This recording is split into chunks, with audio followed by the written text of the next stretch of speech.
Hello yours நம்ம வயசு எப்படி இருக்கிறீங்க? பார்க்கல எதிர்பார்க்கல தளபதி இப்படி பேசுவார்னு நீங்கள் எதிர்பார்க்கல. பிளாஸ்ட்டு தான். பிளாஸ்ட் அடி தெருகி விட்டார்.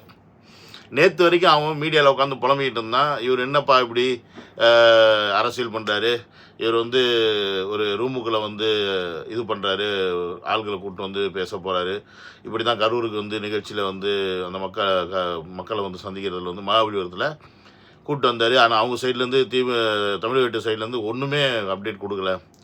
இங்கே இதே மாதிரி இப்போ இங்கேயும் பண்ணுறாரு காஞ்சிபுரத்தில். இது வந்து பத்திரிக்கைக்காரில் உள்ளே விடுவாரா மாட்டாரா என்ன கேட்டால், நம்ம சைடில் இருந்து பார்த்தீங்கன்னா அந்த காலேஜுக்கு வெளியில் ஷீல்டெல்லாம் வேறு அடிச்சுக்கிட்டு இருந்தாங்க. ஷீல்டுனா அந்த தகரம்லாம் அடிச்சுக்கிட்டு இருந்தாங்க, எந்த ரசிகர்களும் உள்ளே வந்துடக்கூடாது அப்படின்னு.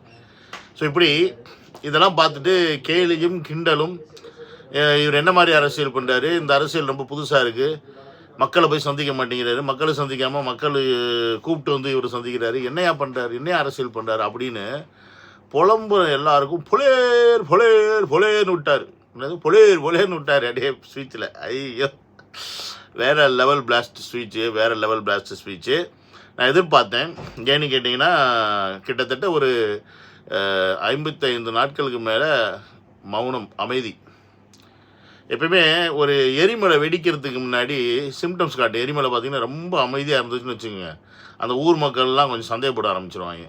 என்னடா இது அமைதியாக இருக்குது எரிமலை. ஏன்னா எரிமலை அப்பப்போ புடுக்குன்னு ஏதாவது விட்டுக்கிட்டே இருக்கணும், அப்போ தான் அது வந்து மொத்தமாக வந்து வெடிச்சிடாது. அமைதியாக இருந்துச்சுன்னு வச்சுக்கோங்க, அது பிளாஸ்ட்டு வேறு மாதிரி இருக்கும். அந்த அமைதியின் பிளாஸ்ட்டு இப்போ தான் லைட்டாக சிம்டம்ஸ் காமிச்சிருக்கு. எரிமலை லைட்டாக வெளியில் வந்து, டேய் இருங்கடா, மொத்தமாக நான் வந்து கக்கும்போது உங்களை அப்படியே சமாதி ஆக்கிடுறேன் அப்படின்ற மாதிரி தான் இன்றைக்கி தளபதி அவர்கள் பேசியிருந்தார். அப்படி இருந்துச்சு ஸ்பீச். எல்லோரும் என்ஜாய் பண்ணியிருப்பீங்க. என்னென்ன பேசினார், ஏது பேசினாருன்னு தெரியும். அவரே சொல்லிட்டாரு, கரூரில் பற்றி நான் பேசுவேன். இருங்கடி, இது கிடையாது கரூரை பற்றி, வச்சு செய்கிற சம்பவம் வேறு இருக்குது. உங்களுக்கு ஒரு சில விஷயத்துக்காக வெயிட் பண்ணிக்கிட்டு இருக்காருன்றது நமக்கு புரியுது. ஏன்னா சிபிஐ கேஸ் அந்த சைடு போய்கிட்டு இருக்கு. இவர் ஏதாவது வார்த்தைகள் விட்டு அதை வந்து இவங்க ஏதாவது அப்படியே அவங்களுக்கு சாதாரணமாக யூஸ் பண்ணிக்கிட்டு இப்போ என்ன பண்ணுறது. அதனால் இன்னும் கொஞ்சம் டீப்பாக நோண்டுட்டோம் சிபிஐ, அதுக்கப்புறமா பார்த்துக்கலான்ற மாதிரி கூட இருப்பார். அப்படி தான் நான் நினைக்கிறேன்.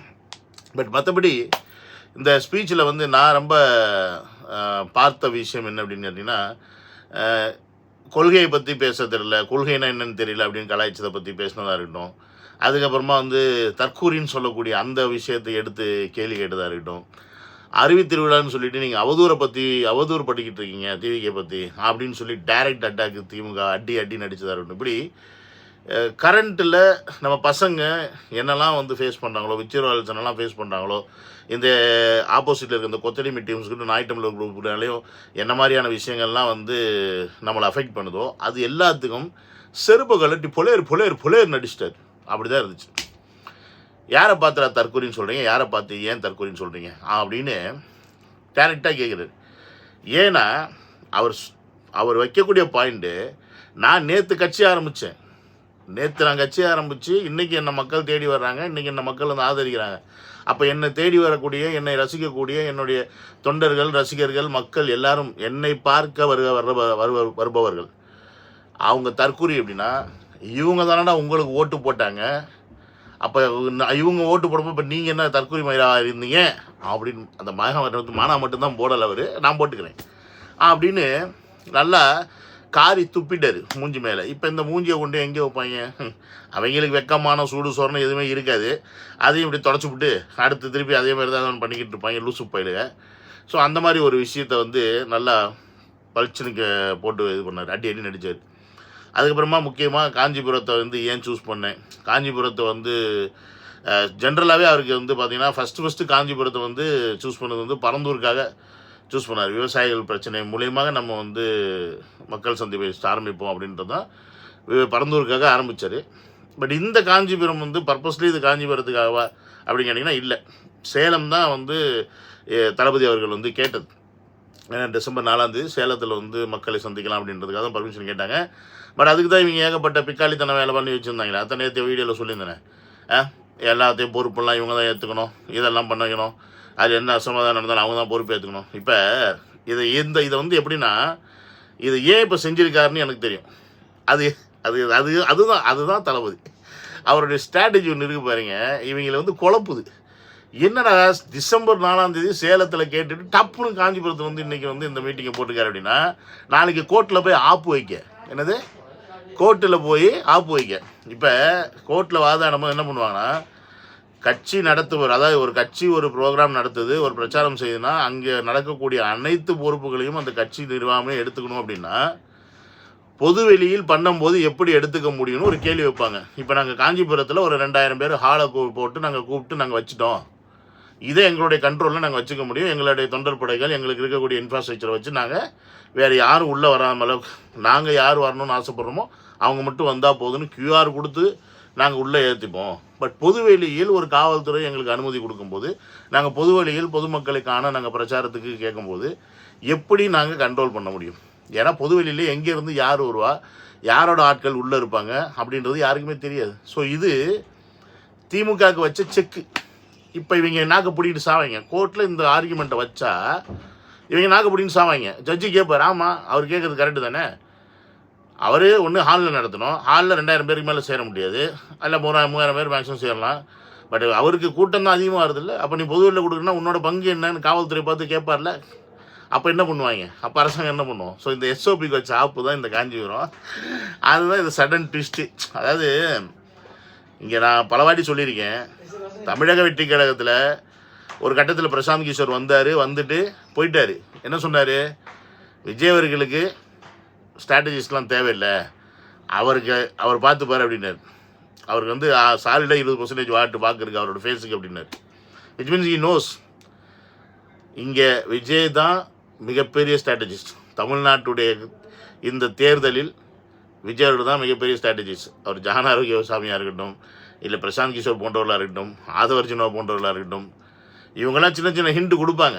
ஆனால் எல்லாத்தையும் ஃபைனலைஸ் பண்ணி அதுக்கு ஒரு வடிவம் கொடுத்து இதை இப்படி பண்ணுங்கள், இதை இப்படி செய்யுங்க, இது இந்த மாதிரி பண்ணுங்கள் அப்படின்னு கொடுக்கறது தளபதி தான். So coming to the speech today, இதில் எனக்கு ரொம்ப பிடிச்ச விஷயம் என்னென்னு பார்த்தீங்கன்னா, விஜய் அவர்கள் வந்து என்ன பண்ணிடுவார் அப்படின்னு இப்போ பல பேர் கேட்க ஆரம்பிப்பாங்க. ஏன்னா இப்போ நம்ம பசங்க வந்து ஒரு கன்வின்சிங் மோட்டில் போகிறாங்க, பொதுமக்களை போய் சந்திக்கிறாங்க, நீங்கள் தமிழக வெற்றிகளுக்கு வாக்கு போடுங்க அப்படின்னு சொல்லி அவங்க கேட்க போகிறாங்க. அப்படின்னா அவங்களால என்ன சொல்லி மக்கள்கிட்ட கேட்க முடியும்? ஏன்னா இப்போ திமுகவோ அதிமுகவோ அவங்களுக்கு வந்து ஒரு ட்ராக் ரெக்கார்டு இருக்குது, ஒரு ப்ரூவன் ரெக்கார்டு இருக்குது. இத்தனை வருஷமாக ஆட்சியில் இருந்திருக்காங்க, இவங்க இத்தனை வருஷமாக ஆட்சியில் இருந்திருக்காங்க, நாங்கள் இதை செஞ்சுருக்கோம், நாங்கள் வந்தப்போ பாலம் போட்டோம், நாங்கள் வந்தப்போ இதை கட்டி கொடுத்தோம், நாங்கள் வந்தப்போ அதை செஞ்சு கொடுத்தோம், நாங்கள் வந்து இது இலவசமாக கொடுத்தோம், நாங்கள் வந்தப்போ அதை இலவசமாக கொடுத்தோம்னு சொல்லிட்டு மாற்றி பீத்திக்கிறதுக்கு இந்த பீத்த பயல்கள்ட்டு நிறையா இருக்குது. பட் தமிழக வெற்றி கழகம் இன்றைக்கி தான் கட்சி ஆரம்பிச்சிருக்கு. ஸோ இனிமேல் தான் எலெக்ஷனே ஃபேஸ் பண்ண போகிறாங்க. அந்த எலெக்ஷனில் அவர் CM ஆனால் தான் தளபதி அவர்கள் என்னெல்லாம் செய்ய போகிறாரு, என்னெல்லாம் செஞ்சுருக்காருன்னு தமிழ்நாட்டுக்கு ஒரு ட்ராக் ரெக்கார்டு வரும். இப்போ ட்ராக் ரெக்கார்டு இருக்குது, விஜய் அவர்கள் என்னெல்லாம் செஞ்சுருக்காரு இது வரைக்கும். இந்த 30 வருட காலத்தில் அரசியல் கட்சி ஆரம்பிக்காமல் ரசிகர் மன்றமாக இருக்கும்போதும் சரி, மக்கள் நல இயக்கமாக இருக்கும்போதும் சரி, விஜய் அவர்கள் என்னெல்லாம் செஞ்சுருக்காரு, எதற்கெல்லாம் பேசியிருக்காரு அப்படின்ற எல்லா ட்ராக் ரெக்கார்டுமே இருக்குது. உதாரணத்துக்கு மீனவர்களுக்கு பேசினதாக இருக்கட்டும், மாணவர்களுக்கு பரிசு வழங்கினதாக இருக்கட்டும், அப்புறம் ரொட்டி பால் முட்டை திட்டமாக இருக்கட்டும், இந்த மாதிரி பல விஷயங்களை வருஷம் அவங்க பண்ணிட்டு தான் இருந்திருக்காங்க. பட் அதெல்லாம் வந்து எல்லா மக்களுக்கும் போய் சேர்ந்ததா, எல்லா மக்களுக்கும் சென்றடைஞ்சிச்சா, அது வந்து ஒரு அரசாணையாக வந்துச்சா அப்படின்னு கேட்டீங்கன்னா அரசாணை இல்லை. ஸோ அப்போ செஞ்ச கணக்கில் வராது, ட்ராக் ரெக்கார்டு கிடையாது. ஏன்னா நம்ம ஓட்டு போட்டு தேர்ந்தெடுக்கக்கூடிய அந்த ஒரு CM-ஆக இருக்கக்கூடிய அந்த நபர் மட்டும்தான் நம்ம அரசாணையிட்டு ஒட்டுமொத்த மக்களுக்கும் எல்லாம் செய்யக்கூடிய அதிகாரம் படைத்த நபர் அப்படின்னும் போது விஜய் அவர்கள் ஒரு தனி மனிதராக பல பேருக்கு உதவி இருக்கலாம், ரசிகர் மன்றம் வச்சு, மக்கள் இயக்கலாம் வச்சு. பட் அது வந்து it is not a track record. அது வந்து நம்ம வந்து இப்போ சொல்லிக்கலாம், அரசியலை பற்றி என்ன தெரியும், அவர் என்ன செஞ்சுருக்காரு, ஏது செஞ்சுருக்காரு, மக்களுக்கு எதுவுமே செய்யாமல் டைரெக்டாக வந்துடுவார் அப்படின்னு கேட்குறவங்களுக்கு நம்ம இந்த பதில் சொல்லிக்கலாம். ஒழிய அரசியல் காரணங்களோட வாக்கு சேகரிக்க போகும்போது விஜய் அவர்கள் வந்தால் என்ன செய்வாங்க அப்படின்னு தான் கேட்பாங்க. ஸோ இது வந்து பேசிக்காக இருக்கக்கூடிய ஒரு விஷயம். அப்போ அந்த கேள்விக்கு இன்றைக்கி நம்ம பசங்களுக்கு விடை கொடுத்துருக்காரு தளபதி அவர்கள். ஏன்னா ஒரு விஷன் அப்படின்ற ஒரு விஷயத்த சொல்கிறாரு. எனக்கு ஒரு விஷன் இருக்குது, எல்லாருக்கும் ஒரு சொந்த வீடு இருக்கணும், சொந்தமாக ஒரு வண்டி இருக்கணும், ஒரு பைக்கு கம்பல்சரி, கார் அப்படின்றது அவங்களுடைய லெவரேஜை பொறுத்து அதுவும் இருக்கணும் இன்றைக்கி இருக்க காலகட்டத்தில். அதற்கப்புறமா அதுக்கு நிரந்தரமான வருமானம் பண்ணக்கூடிய ஒரு நபர் இருக்கணும். அந்த வீட்டில் இருக்க பிள்ளைகள் டிகிரி படித்தே ஆகணும், எப்படியாது எப்படி மீன்ஸ் டிகிரி படித்தே ஆகணும். அப்புறம் நல்ல மருத்துவம், அதாவது எல்லாரும் அரசாங்க ஆஸ்பத்திரியை நோக்கி போகிற அளவுக்கு அரசாங்க ஆஸ்பத்திரியோடைய தரம் மேலோங்கணும். எல்லாத்துக்கும் மேலே சட்டம் ஒழுங்கு, ரொம்ப ஸ்ட்ரிக்டாக இருக்கும் சட்ட ஒழுங்கு அப்படின்னு இந்த ஒரு 4-6 விஷயத்தை விஷனாக வைக்கிறாரு. இந்த விஷயம் நீங்கள் ஜென்ரலாக என்னப்பா சொல்லிட்டு போகிறான்னு நினச்சிங்கன்னா தப்பு. விஜய் அவர்கள் மேலை நாடுகள் எப்படி இருக்குது, அதாவது வெளிநாடுகள் எப்படி இருக்குன்றத தன்னுடைய விஷனாக வச்சு தமிழ்நாட்டில் கொண்டாந்து கொடுக்குறாரு. அதுதான் இங்கே மேட்ரு. இங்கே வெளிநாட்டில் இப்போ நான் இருக்கிற நாட்டில் பார்த்தீங்கன்னா இங்கே வந்து ஒருத்தர் வீட்டில் 4 கார் 5 கார் வச்சுருப்பாங்க. நமக்கு ஒரு கார் வாங்கவே இங்கே வக்கில்ல. அதுவும் 4 கார் 5 கார்லாம் என்ன car? Range Rover, Land Rover, Mercedes Benz, BMW, இப்படி இந்த மாதிரி தான் வந்து கார் வச்சுருப்பாங்க. இங்கே ஒவ்வொரு வீட்டுக்கும் 4 கார் 5 கார், வீடெல்லாம் அப்படியே பங்களாவாக கட்டி வச்சுருப்பாங்க. பட்டு நம்ம ஊரில் ஒரு சொந்த வீடு கட்டுறது அப்படின்றது சாதாரண விஷயமா? தண்ணி குடிக்கணும், ஒரு பைக் வாங்குறதே இஎம்ஐயில் போட்டு தான் வாங்குவோம், அப்புறம் எங்கிட்ட காரு. ஸோ அப்போ இந்த அளவுக்கு ஒரு வருமானம் இல்லாத நிலை மக்களிடத்தில் இருக்கிறனால, வறுமையில் இருக்கக்கூடிய நிலையில் இருக்கிறனால, இன்னமும் சொந்த பைக் இல்லாத ஃபேமிலி எத்தனையோ பேர் இருக்காங்க, சொந்த வீடு இல்லாமல் இருக்கிறாங்க. ஸோ இந்த மாதிரி பல பேர் இருக்கிற இந்த விஷயத்தை வந்து இல்லாமல் செய்யணும், இதுதான் என்னுடைய விஷயம்னு சொல்லி சொல்கிறாரு. அப்போ யோசிச்சு பாருங்கள், ஒவ்வொருத்தருடைய லைஃப் ஸ்டைலும் எப்படி மாறணும் அப்படின்னு நினைக்கிறாரு. ஒரு லைஃப் ஸ்டைலே மாறணும்னு நினைக்கிறாருன்னா அப்போ அந்த தமிழ்நாடு எப்படி மாற்றணும்னு நினச்சிருப்பார். யோசிச்சு பாருங்கள் நல்லா. So that is called his vision. So இது அவருடைய விஷன் பிரகாரம் தமிழ்நாடு ஒரு சிங்கப்பூர் மலேசியா மாதிரி ஆகணும் அப்படின்றது அவருடைய எண்ணம். ஏன்னு கேட்டிங்கன்னா இப்போ இருக்க திராவிட திருட்டு கும்பல்லாம் என்ன பண்ணுவாங்கன்னா, நீங்கள் தமிழ்நாடு தான் சிறந்த ஸ்டேட் தெரியுமா, நீ போய் யூபியை பாரு, நீ போய் பீகாரை பாருன்னு கீழே இருக்கவனே பார்த்துட்டு இருப்பான் பரதேசி நாய். ஏதாவது கேட்டோம்னா டேய் மேலே இருக்கவனை பாடுறான்னு. ஆனால் அவங்க செல்வாக்காக வாழ்கிறது மட்டும் சொஃபஸ்டிகேட்டட் லைஃப், நல்ல பணம் சம்பாரித்து கோடீஸ்வரனாக இருக்கணும்னு ஆசைப்படுவான். நீ ஏன்டா இவ்வளோ கொள்ளையடிக்கிற பிச்சைக்காரனாகிறன்னு சொன்னால் அது ஒத்துக்க மாட்டான். அந்த மாதிரி இத்து போன ஈத்தரங்க தான் இவங்க. ஸோ அப்போ இன்றைக்கி தளபதி அவர்கள் தமிழக வெற்றி கழகத்துக்கு அந்த இளைஞர்களுக்கு புரிகிற மாதிரி தன்னுடைய மேனிஃபெஸ்டோவில் அதற்கான விளக்கங்கள் வரும், எப்படி நாங்கள் அதை செய்ய போகிறோம் அப்படின்றத மேனிஃபெஸ்டோவில் கொடுப்போம் அப்படின்றார். பட் இதுதான் அவருடைய விஷன் அப்படின்றத நீங்கள் இன்னி போய் தைரியமாக மக்கள்கிட்ட கொண்டு போய் சேர்க்கலாம். உங்கள் தளபதி வந்து என்னப்பா செய்வார் அப்படின்னு கேட்டால், அவருடைய முதல் குறிக்கோள் ஒவ்வொரு மனிதருக்கும் சொந்த வீடு தமிழ்நாட்டில் இருக்கணுங்க. அது எப்படி கொடுப்பாங்க அப்படின்ட்டு கேள்வி வரும். ஃப்ரீயாலாம் கொடுக்க போகிறது கிடையாது. யாரும் ஃப்ரீயாலாம் வீடு கொடுக்க மாட்டாங்க. எல்லாத்துக்கும் ஃப்ரீயாக வீடு கொடுத்தா அப்புறம் நாட்டோட நிதி நிலைமை நக்கிட்டு போயிடும். இதற்கான திட்ட வடிவம் செய்வாங்க. அவங்களுடைய வருமானம் என்ன, அந்த வருமானத்துக்கு ஏற்ற மாதிரி ஒரு லோன் அரேஞ்ச் பண்ணி கவர்மெண்ட்லேருந்து லோன் அரேஞ்ச் பண்ணி கொடுக்குறதா இருக்கலாம், இல்லை சப்சிடிட்டி கொடுக்குறதா இருக்கலாம், இல்லைனா ஒரு பர்சன்டேஜ்.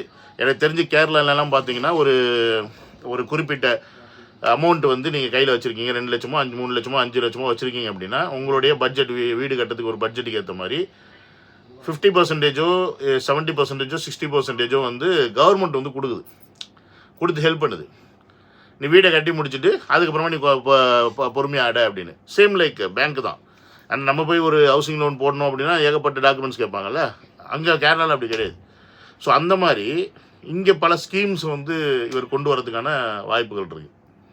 ஸோ அப்போ அந்த மாதிரி இது ஒரு சின்ன உதாரணத்துக்கு தான் சொன்னேன். ஸோ அப்போ இந்த மாதிரி ஒவ்வொருத்தருக்கும் வேலை வாய்ப்பு கிடைக்கணும் அப்படின்னா அப்போ அந்த வேலை வாய்ப்பை பெருக்கிறதுக்கான தொழில்துறை, அதை இண்டஸ்ட்ரியல் டெவலப்மெண்ட் பண்ணணும் அப்படின்றாரு. அப்போ இண்டஸ்ட்ரியல் டெவலப்மெண்ட் அப்படின்னும் போது வேலை வாய்ப்பு பெருகும். அப்போ வேலை வாய்ப்பு பெருகும்போது வேலை இல்லாமல் இருக்கிறவங்களுக்கு வேலை கிடைக்கும். அப்போ அரசாங்க வேலை வாய்ப்பு பெருகும், அரசு ஊழியர்கள் வேலை வாய்ப்பு பெருகும். இன்றைக்கி டிஎன்பிஎஸ்சி படித்தா 2000 பேருக்கு தான் வேலை, 3000 பேருக்கு தான் வேலைன்னு இன்றைக்கி சொல்லக்கூடிய இந்த அரசாங்கத்துக்கு நாளைக்கு விஜய் அவர்கள் வந்தால் 50,000 பேர் வேலை, 1 லட்சம் பேர் வேலை, 2 லட்சம் பேருக்கு வேலைன்னு கூட மாறும்.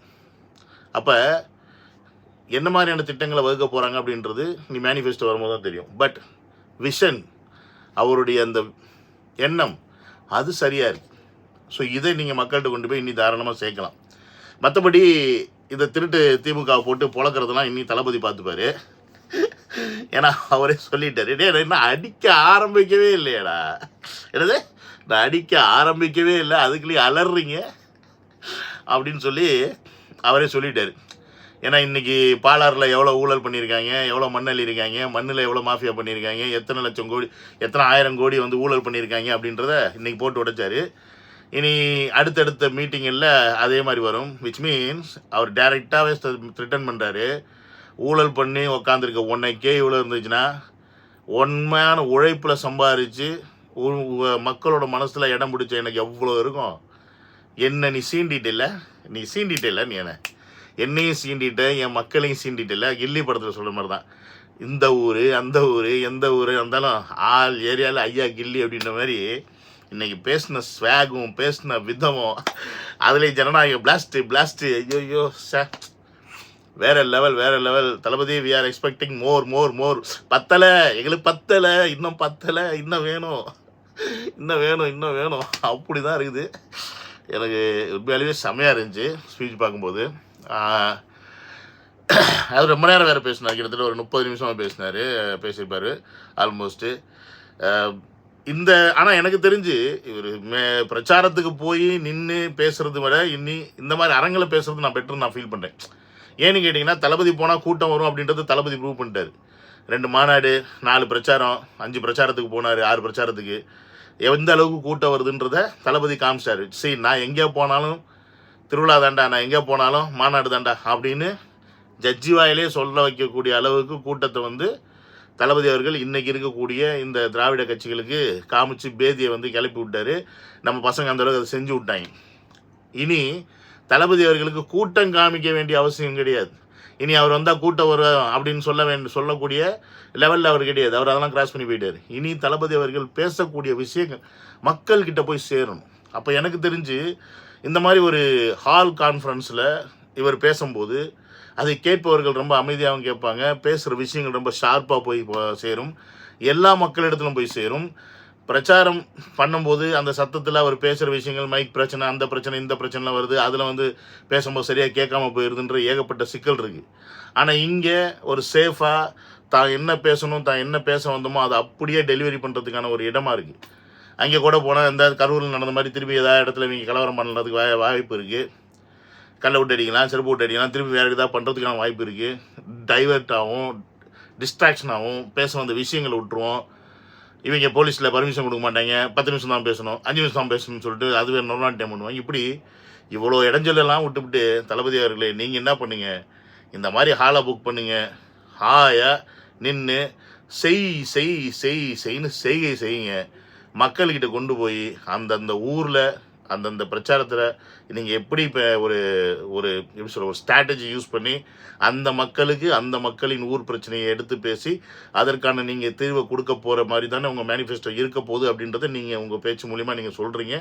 ஸோ அதை நீங்கள் மக்கள்கிட்ட இன்னும் தெளிவாக சேர்க்கணும். அப்படின்னா என்னை பொறுத்த வரைக்கும் மக்களை இந்த வன்லையில் போய் சந்திக்கிறதுக்கு பதிலாக இந்த மாதிரி ஹாலில் நீங்கள் சந்தித்தாவே அது மிகப்பெரிய ரீச் இருக்கும், மக்கள்கிட்ட போய் ரொம்ப கிளியராக சேரும் அப்படின்றது என்னை போன்றவர்கள் அபிப்பிராயம். ஆப்வியஸ்லி வெளியிலையும் வரணும், மக்கள் சந்திப்பையும் இருக்கணும்.